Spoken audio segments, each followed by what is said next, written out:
समाजाचे संस्थापक छत्रपती शिवाजी महाराज यांना मानाचा मुजरा करतो। भारतीय राजघटनेचे शिल्पकार परमपूज्य डॉक्टर बाबासाहेब आंबेडकर यांना अभिवादन करतो। राष्ट्रसंत तुकडोजी महाराज, राष्ट्रसंत जगनाडे महाराज, तसंच क्रांती सूर्य महात्मा ज्योतिबा फुले आणि क्रांती ज्योती सावित्रीबाई फुले यांना वंदन करतो। आणि आज ज्यांच्या जयंतीनिमित्त या शिबिराचं आयोजन केलेलं आहे असे महाराष्ट्राचे उपमुख्यमंत्री स्वर्गीय अजितदादा पवार यांना श्रद्धांजली अर्पण करतो। आणि आज या छत्रपती शिवाजी महाराजस्व अभियानाअंतर्गत या गोंदिया विधानसभा क्षेत्र आयोजित केलेल्या या शिबिरात इथे उपस्थित झालेले या कार्यक्रमाचे अध्यक्ष आणि राज्यसभेचे खासदार सन्माननीय राजेंद्रजी जैन साहेब इथे उपस्थित, या कार्यक्रमाचे उद्घाटक,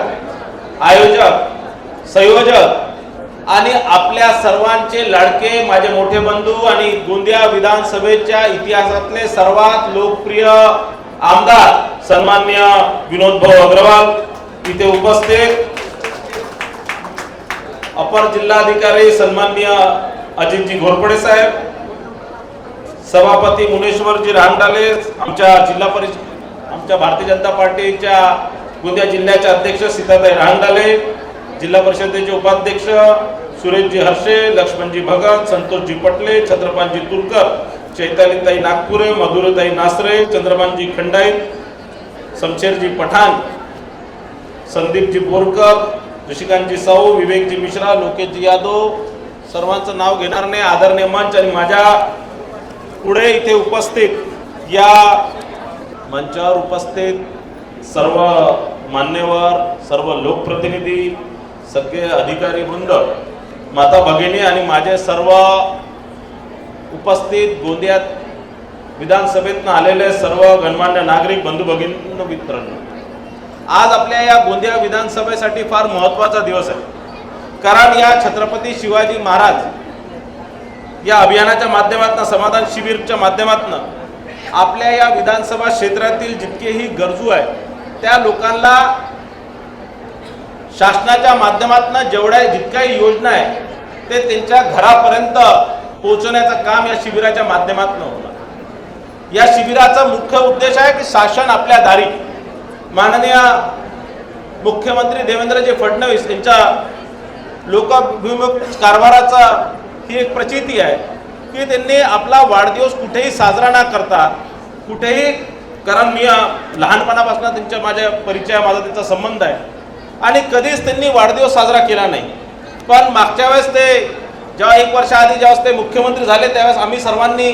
हट्ट केला की तुमचा वाढदिवस साजरा झाला पाहिजे। आज तुम्ही काही आमच्या 5, 10, 50, 100, 1000 कार्यकर्त्याचे नेते नाही, तर तुम्ही संपूर्ण महाराष्ट्राचे 14 कोटी लोकांच्या मनात, हृदयातले मुख्यमंत्री आहे, हृदयातले नेते आहे आणि म्हणून तुमचा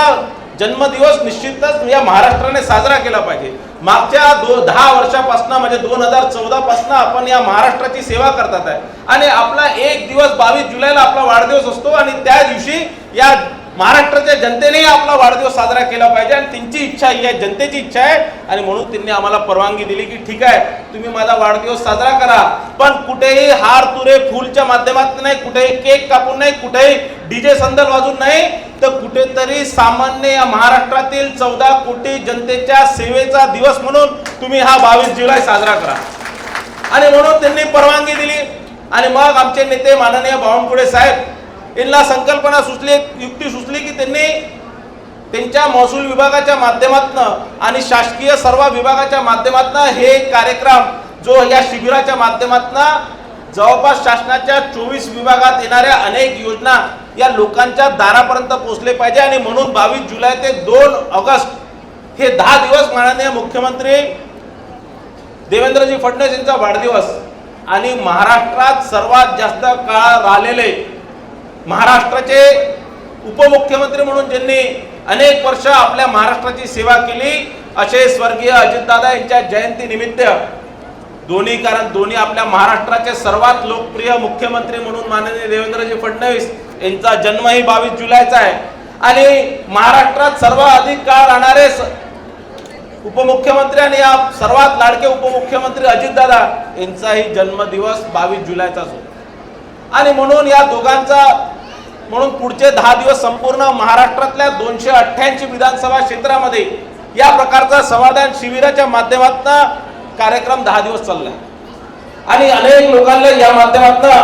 फायदा झाला। आपल्याला पारंपरिकरित्या आपले कोणतेही काम करायचं असलं, आपल्याला प्रमाणपत्र पाहिजे असलं, आपल्याला राशन कार्ड पाहिजे असलं, आपल्याला कोणत्याही योजनेचा लाभ भेटला पाहिजे, आपल्याला 7/12 पाहिजे, आपलं कोणता आरोग्याचा कार्ड करायचं आहे तर आपल्याला सरकारी कार्यालयाचे उंबरठे झिजवा लागत होते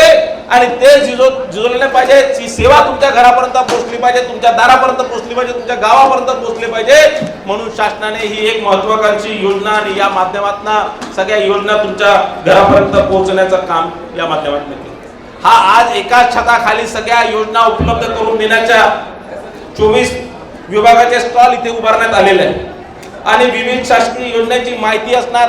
अर्ज स्वीकारण्याचा असणार किंवा तक्रारी निराकरण आणि तत्काल सेवा एकाच ठिकाणी देण्याचं काम या शिबिराच्या माध्यमातून होणार आहे। या शिबिरात 8 CSC केंद्र आहेत आणि 2 आधार केंद्राद्वारे KYC असणार, आधार विषयक सेवा असणार किंवा विविध दाखले असणार। हे नागरिकांना मोफत देण्याचं काम या शिबिराच्या माध्यमातून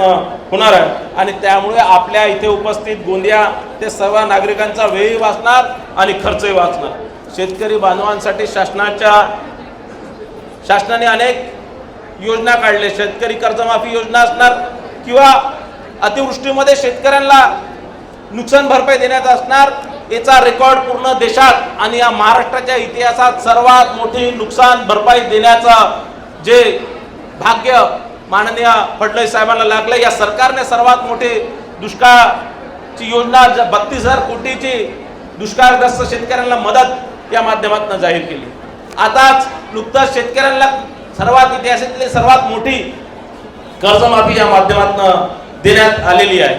आज अनेक लोकांना लाभार्थ्यांना त्यांचे विविध असणार, शीतपत्र वाटिका असणार किंवा प्राधान्य कुटुंबांना राशन कार्डाचा असणार किंवा अतिक्रमण धारकांना त्यांना पट्टे देण्याचा असणार। कारण 2011 पूर्वीचे जे अतिक्रमण धारक आहे ग्रामीण भागातील त्या सगळ्यांना पट्टे देण्याचं काम या माध्यमातून होणार आहे। विनोद भैयांनी मागे लागून 4,450 लोकांना याच्या आधीचे पट्टे देण्यात आलेले आहे। आज जवळपास 250 लोकांना या माध्यमातून पट्टे देणार आहे। गोंदिया शहरात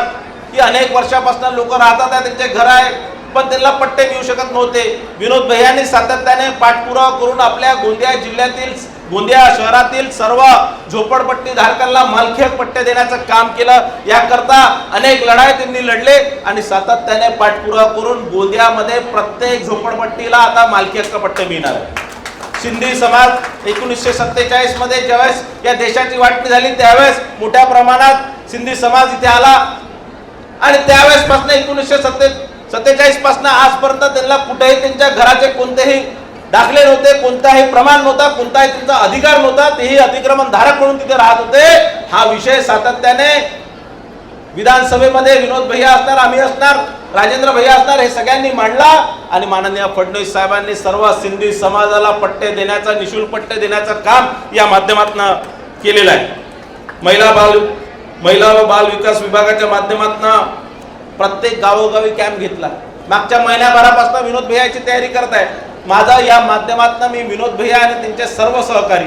ते आमचे छत्रपालजी तुरकर असतील, ते आमचे रोहित भैया असतील, मुनेश्वर भैया असतील, आमच्या चैतालीताई असतील, या सगळ्याच्या टीम, आता सगळ्यांचं नाव घेत नाही पण ही जी सगळी जी टीम त्यांची ताकदीने दिवस रात्र काम करून प्रत्येकाच्या घरी जाऊन तुम्हाला कोणत्या योजनेचा काम लाभ मिळाला नाही, तुम्हाला कोणतं राशन कार्ड मिळालं नाही, तुमचे पट्टे झाले की नाही, हे सातत्याने महिनाभरापासून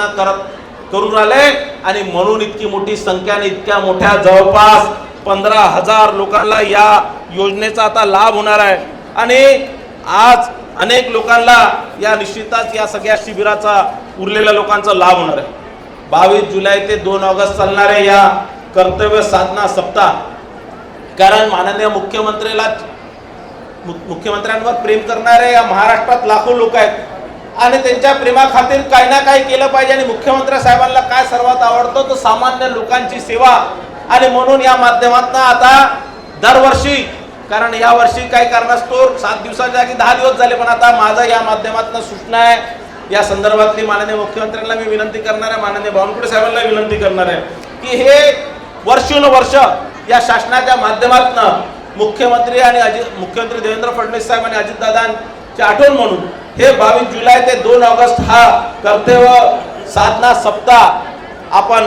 निश्चितच साजरा केला पाहिजे आणि माननीय मुख्यमंत्री देवेंद्रजी फडणवीस यांच्या नेतृत्वाखाली सरकारने गती, पारदर्शकता आणि जनहित या तत्वावर काम करून आपल्या सामान्य या महाराष्ट्रातील सामान्य माणसांच्या जीवनात परिवर्तन घडवण्याचा संकल्प केलेला आहे आणि हे समाधान शिबिर म्हणजे त्या संकल्पाचा यशस्वी अंमलबजावणी आहे आणि सर्वजण आपण निश्चितच या सगळ्या समाधान शिबिराचा आपण फायदा घेतला पाहिजे। विशेष करून मी या समाधान शिबिरामधले सर्वच विभागाचे पंचायत समिती गोंदिया असणार, कृषी विभाग असणार, नगर परिषद असणार, तहसील कार्यालय असणार, भूमी अभिलेख असणार, दुय्यम निबंधक असणार, आरोग्य विभाग असणार किंवा इतर सगळ्या विभागाच्या सर्वच अधिकारी आणि कर्मचाऱ्यांचाही